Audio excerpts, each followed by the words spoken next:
Good morning, everybody. This is Riot Mort, and this is Walk the Dog, and it's Monday at about 6:30 a.m. And yes, I'm on Riot summer break. And yes, even when I'm on summer break and I'm on vacation, I get up at 6 in the morning and I go on my walk. So I'm a creature of habit. What can I say? No rest for the wicked or something. I don't know. What a weekend. It was a pretty good weekend. Okay, let's talk about the big story first, right? Like, regionals happened, and we decided all of our world's winners, or world's people. Regionals, definitely wish it would be, 14-7 ended up being a little worse than 6, and I think worse than 8, or whatever patch numbers we're on right now. Sorry, I'm losing track.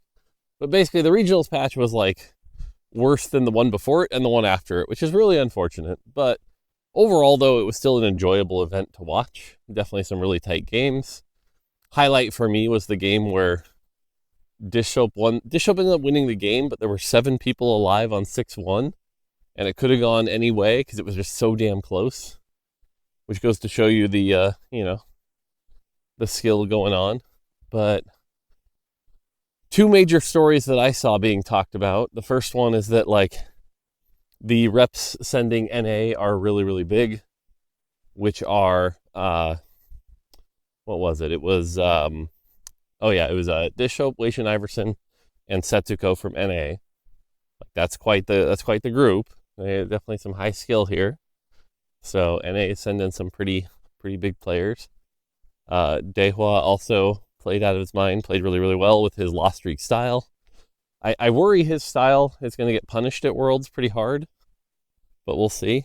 But for a lot of the NA focus people, there was one bigger story that I didn't get to see talked about much that I thought was much more impressive, and that was Volterix from EU. Volterix winning regionals and making it to like his 7th Worlds or something. That dude's a beast. That dude is crushing it, and he always like makes final lobby. Like, that guy is really, really. It's funny because history only remembers the people who went first, and so he's gonna have to win one before he really becomes part of that major conversation. But from a pure consistency point, how we always talk about like TFT is about getting a bunch of top 4s and like being consistent. That dude's figured out this game. That dude is consistent. So I don't know. I feel like that's a major story worth talking about. And real talk, I mean, I didn't watch everything, I did not watch every game from start to finish. I don't have that kind of time. But that's the kind of cool thing. So yeah, so now everyone gets to like read the patch notes and start playing the live patch and get ready for Worlds and stuff like that, or people are on their breaks or whatever. Plus now we have our pro circuit people all decided, so that'll be neat. Cool stuff. So let's see, what else this weekend? Oh yeah, my wife was sick the entire weekend, so that wasn't great. I got to make a lot of meals, not very good meals, but I did make nachos, so I had that going for me. Now my daughter's sick. She got sick as of yesterday afternoon, so she's out of commission now. So there went my plans to teach her driving today. So now I got no plans today. I don't know what I'm gonna do. Like, everything I need to do, I did. Did all the magic card stuff I wanted to do. I'm playing some Commander with people tomorrow. That'll be fun. There's no work stuff I need to do because I'm literally transitioning between assignments right now. I guess I still need to do the PBE set 15 PBE rundown slides, but I don't want to do those right now. So yeah, I don't know. I'll figure something out. Oh, maybe I can hook up my Switch too. So anyway, yeah, that's the major stuff. Questions today. There's some harder questions today. Today's were not the easiest, but I wrote down a bunch of them. So there's 2 questions right now, by the way, that I'm delayed in answering. because they require me to sit down and do research. Like, one of them is like, what are your top 3 favorite traits of all time? And it's like, I don't know. I could list like 15 of them. Oh, they also excluded cash out traits. They're like, no cash out traits allowed. And I'm like, well, damn, man. So I have to like sit and research and really decide, like, is this my favorite trait of all time? And then the other one is the like, what champ designs didn't work out. And it's like, I'd have to go back and sit through like all the old champions and double check. Because like, I can pull a few off the top of my head, but it's such an interesting question. So yeah, I'll get to those. Okay, today's first question though. Why do units spawn in one by one before fights?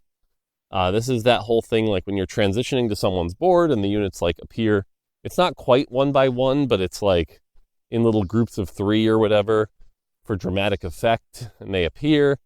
And it can be really annoying if you're like last minute trying to slam an item and you're like, why isn't the Garen appearing so I can slam the Warmogs on him? It can feel a little annoying. So this is a tough one because the original answer is, because when it was first being implemented, it created a sense of tension and it creates a nice feeling of like, all right, here they come. Okay, they're here. Now let's fight. Rawr. It creates some nice visual tension. It creates some nice storytelling a little bit here. But obviously, to this person's point, it's like, well, that's dumb. I need to put my items on. So this is distracting and it's not the champion I want.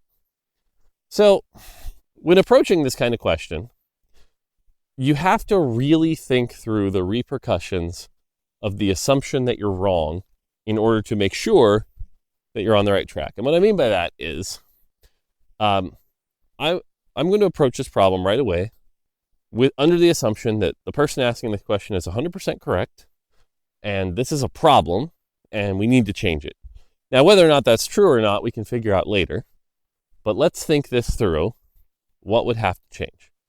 Okay, now currently, when you transition to someone else's board, it takes, for that whole like effect to play, where it's like, the units appear, it takes about 6 seconds, maybe a little less, maybe 5.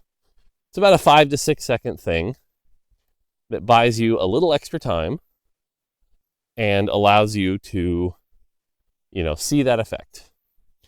Now, under the assumption that's a problem, well, your first reaction is, well, okay, we'll have them all appear at the same time. Okay, so if we do that, they all appear. We're not just going to stand there for 4 seconds. That's going to look weird.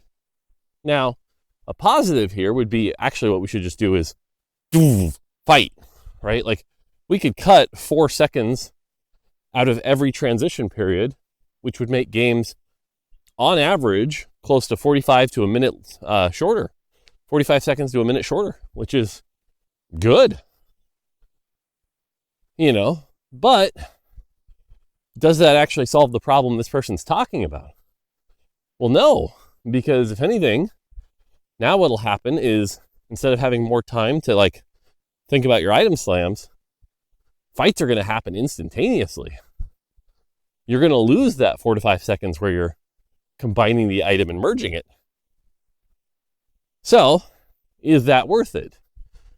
Is the awkwardness of, I'm trying to slam this Warmogs on the Garen, but he's not quite appearing, worth it to trade to, okay, the Garen instantly appeared, but the fight already started, and now I have to slam the Garen mid-combat? Maybe? It's like debatable. My guess is no. If anything, players might feel like they're being rushed. But, so now, under that assumption, we have the trade-off, right? So, lose the visual tension of the appear, but gain for 45 seconds to a minute shorter games. But also, it's a little harder. You have a little less time to think about your moves. So, that's the pros and the cons. Now, when I look at that value trade, again, with every decision we make in TFT, we have to decide, is that where we want people spending time on? Do I want someone on design or engineering to spend their time cleaning that up to make that trade-off? Which if we do it, we might go, ooh, this is worse. Or do I want them working on, I don't know, matchmaking, And so that's generally why there hasn't been a lot of progress in this area. Is it because even when you think about it of like, well, what's the best thing you could do to fix it? It doesn't actually seem that much better. Now,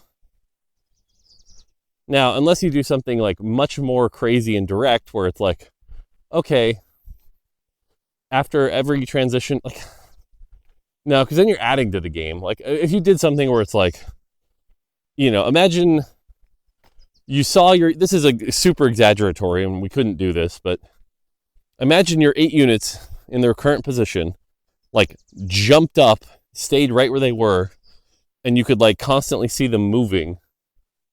But that's just so much. And all that just to be able to slam items at the last minute? Nah. So overall, like I said, it's the kind of thing that alternative solutions don't actually seem that much better. And it's one of those things that really only bothers the like certain, the people it also bothers are the people that are like, for 1 or 2 rounds where I was slamming items and doing a big roll down, and I waited till the last possible minute to try to APM because I refused to do any of that during the PvE round because I didn't want to lose 1 gold econ. So yeah, the value trade just usually isn't there. If there was some magical better solution, I would definitely implement it because it is a mildly painful point for sure. But yeah, I don't have a better solve here. So that's kind of why. Probably not the answer you wanted to hear, but again, sometimes with these design problems, it really is just a question of the value trade-off, the gains you're making to the game, the actual problem you're solving, and the trade-off of like what else you could be working on. So I think that's where we're at with that. Now, is that to say we'll never do it? No, I actually could see a time in the next year or 2 where there's a window where we might improve this, but we'll see. So there you go. There's the answer. All right, this next question is my kryptonite. This person asks, do you have any workflow tips? Like ways to make good design docs or follow through on sprints or things like that. Now, like I said, when it comes to me being a professional game designer, these type of questions make me very weird in the industry, especially at Riot. When I worked at Nintendo, the way it worked was you had a milestone every month or 2, right? So it's like, hey, NCL, that's Nintendo Corporation Limited, that's what we called Nintendo Japan, basically. They're going to be here to visit to see how the game is going in 6 weeks. And so in that 6 weeks, what they want to see is World 1 complete and the menu system complete. So title screen into menu system into World 1, completely playable with 1 boss battle. That's your milestone. Okay. And then we just did it. Like, we didn't really use tracking software. If anything, between either my boss at the time or me, we just had like Word documents that were like, here's the list of things to do. How's it going? And, you'd push towards it and get it done with that milestone approaching. And then we would show them that milestone and they would go, great, here's some feedback. Here's, your World 1-6 is kind of dumb. Pink blocks don't quite feel good, whatever. Boss fight's too hard, whatever. And now work your way towards milestone 2. And that was it.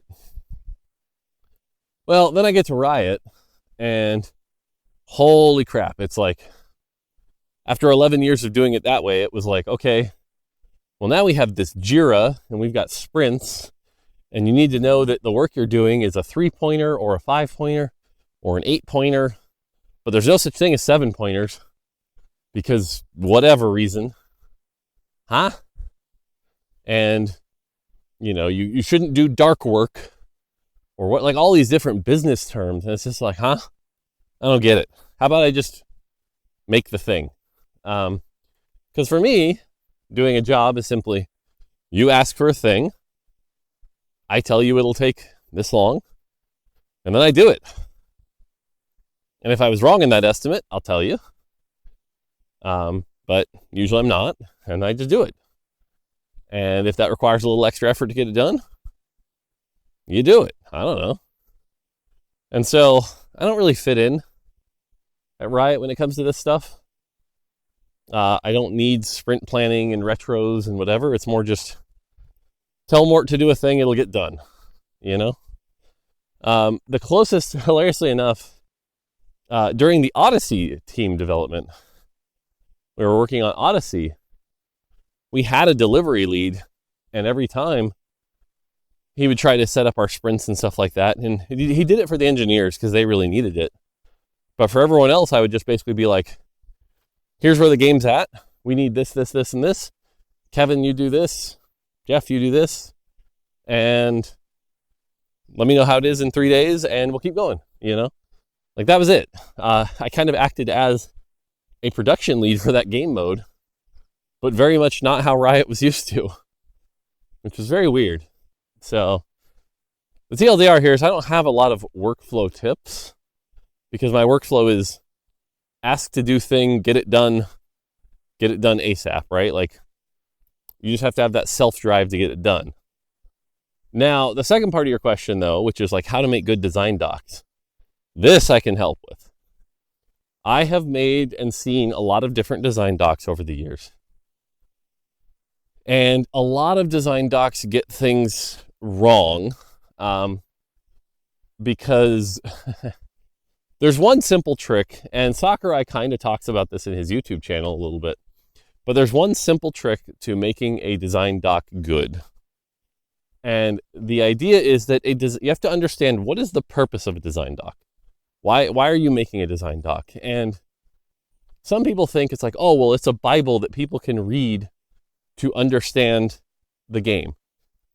Nope, nobody's going to read it.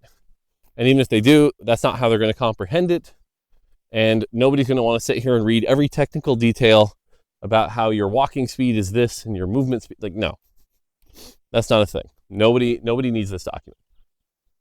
What a design document is for is to help other people understand what you're making, to get the vision in your head and to explain it to them so that they can get on board and answer simple questions. And so the way you do this is you tell a story. That's how I found. Okay? And the easiest way I have found to tell this story is the old problem solution system. So, for example, I'll just flat out tell you that the double up cannon was my idea, and I had to make a design doc for it. Okay? And so generally what you do is, so the start of the design document is it starts off and it says, hey, here's the goal. Before we even start what we're doing, here's what we're trying to accomplish. The thing we're trying to accomplish is double up is a mode that has been sitting in workshop for way too long. And so we would like to add some things to it that make it feel like it's no longer in workshop, but it's in full release. And in doing so, there's a couple key things we want to accomplish. We want to make it so that players interact with each other a little bit more, because over time we had removed things like item sharing and stuff like that. And we want to make sure that players are able to play in groups of friends, because right now we're finding that our audience, especially in certain regions, want to play with each other as more than two people. And there's no way to do that. And those are our primary goals. And you write that down in the document. So everyone's sort of like, okay, those goals sound correct. And then you're like, okay, how am I going to accomplish those goals? Well, the first thing we're going to do is we need a way for players to interact with each other more and a nice, clear visual indication of that. And so that's when you start outlining, okay, well, what we're going to do is we're going to make this cannon. And then as you're like, okay, you propose this cannon, and you start thinking, well, what are the questions people are going to ask? Why does it take a bench slot? Well, write that in your document. Why does it take a bench slot? Well, because on mobile, unfortunately, if you look at the screen, there's nowhere else to put it. So we have to put it here. And it's clearer than a bunch of items that will fill up your bench. And part of that means you have to do some UX design where you're like, hey, in order to share items, I don't want to like place an item on a unit, then place a thing.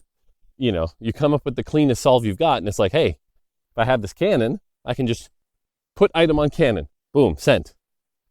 And it creates a nice thing. So people, as they're going through this document, are sort of going, oh, okay, I get it. I see why he did that. Yeah, that makes sense. And that's all a design document is. It's a document so people can understand why you made the decisions you did and get on board with it. That's it. And so if you write it in that way, in the shortest, briefest, most succinct thing, that's all you need. And so I had made that document for Double Up. That got passed around. Everyone was like, yeah, makes sense. Looks good. And we start making it.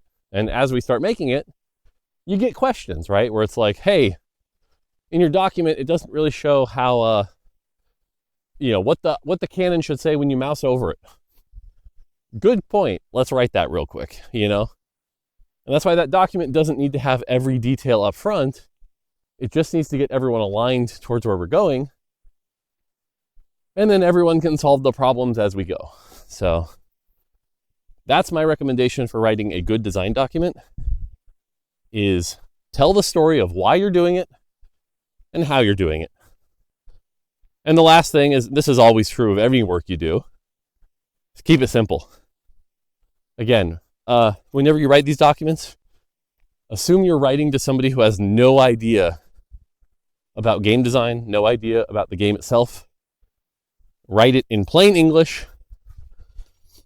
This is harsh to say, but it's the truth.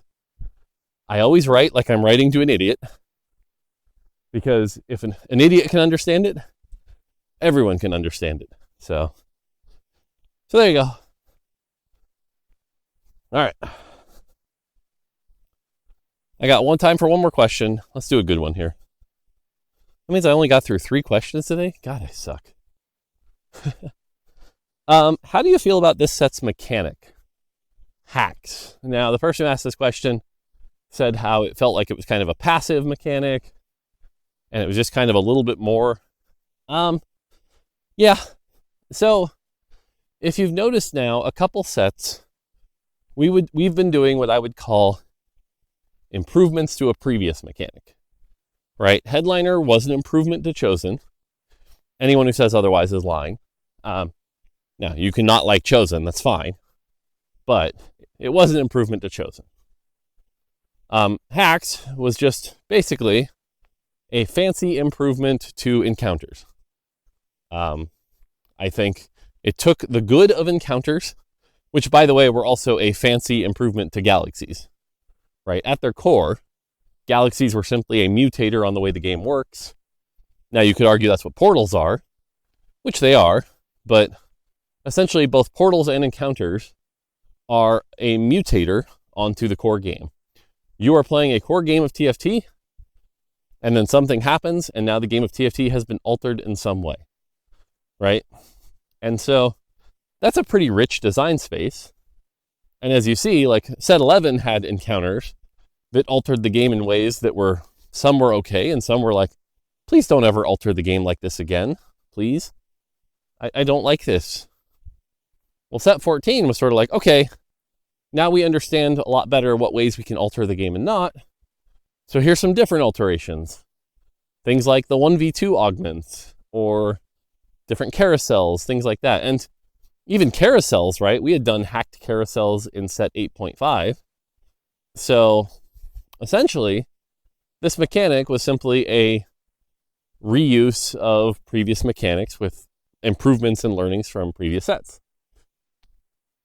Now, sometimes during set development, teams might struggle, or we might not have a great idea, or we have an idea and then we take it to player labs and it doesn't test well, or we didn't set it up in the test right, or whatever, and everyone gets nervous. And, because when you're trying to innovate in the space, like I'll tell you, Set 14's mechanic was not always hacks. There were other mechanics pitched. But, when you're a game that has this many players, there's always some nervousness about shipping a mechanic that's going to be the next shadow items. And so sometimes you get asked to, hey, maybe don't ship that mechanic. Maybe could you switch it to something else? And when you only have a few more months left because the first mechanic didn't work out, well, you have to switch it to a known good, And so Set 14 hacks were basically, okay, previous mechanic didn't work out, so how about we do this, And I think there are parts of it I really, really like. Like, I think the 1v2 augment thing, chef's kiss. I think that turned out great. I think the split gold thing turned out pretty fun.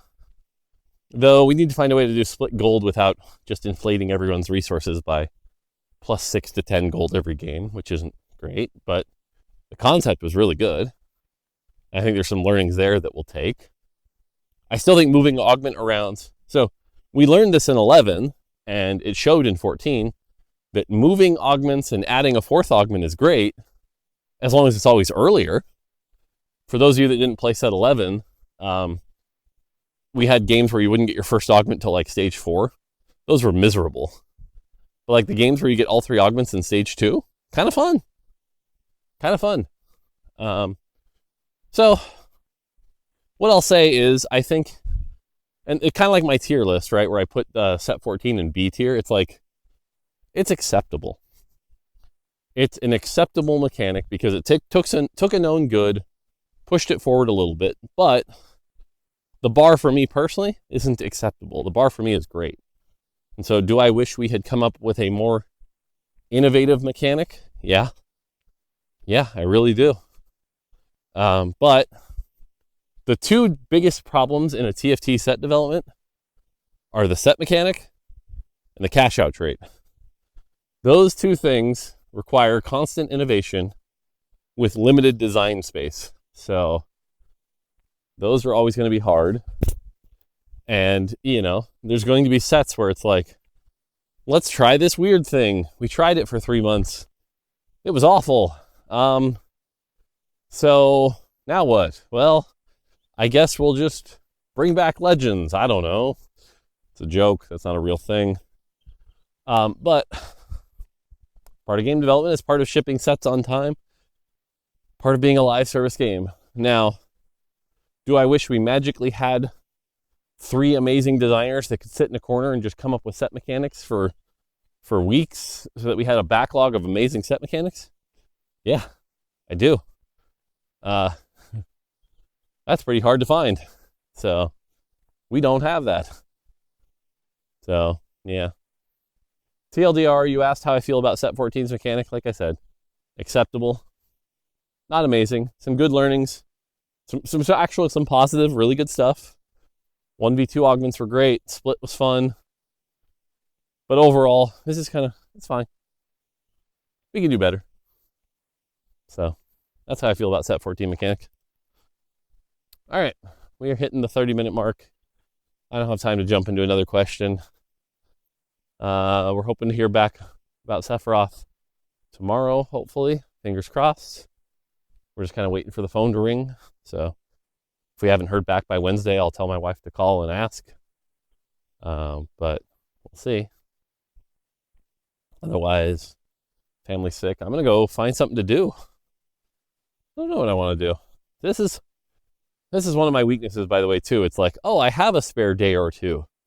What do I want to start? Well, I don't want to start a 40-hour RPG because I won't be able to finish it. So I need a game that's like bite-sized and gives me enough to do.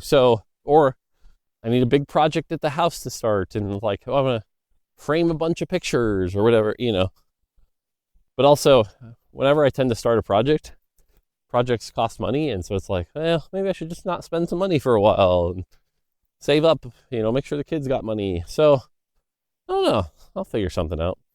First world problems for sure.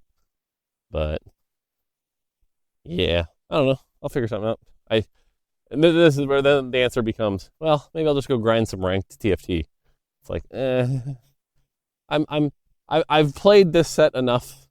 Playing more TFT is not going to further me. Maybe I should play something else, So, don't think I'm hitting Challenger this set. Not that I need to. So, yeah. We'll see. Anyway, I'm going to go enjoy my break. I'll find something to do.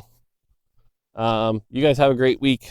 I'll still be doing these every morning because even though I'm on vacation, health is still important, and that means walking for 40 minutes because that's still important. I don't get to just be lazy and eat nachos all day, which, man, that sounds fun. But, what are you going to do? All right, that's going to do it for me. Until next time, take it easy.